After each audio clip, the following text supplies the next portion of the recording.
गांव के बाहर कच्ची जमीन पर राजू बैठा सूखी रोटी खा रहा था। उसके पास शेरू भी बैठा था।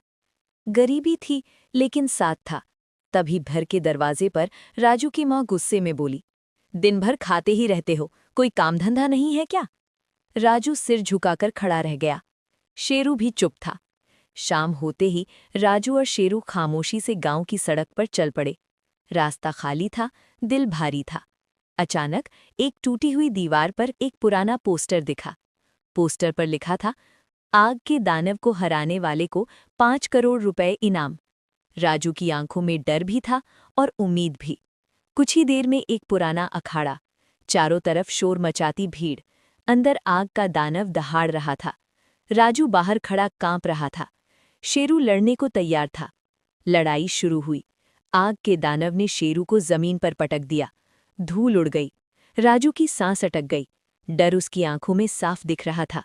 तभी राजू भीड़ की तरफ हाथ जोड़कर बोला। आंखों में आंसू थे। शेरू जमीन पर पड़ा था। और तभी शेरू के चारों तरफ एक रोशनी चमकने लगी। शेरू बदलने लगा। उसका शरीर ताकत से भर गया। आग की लपटें भी उसके सामने कांपने लगी।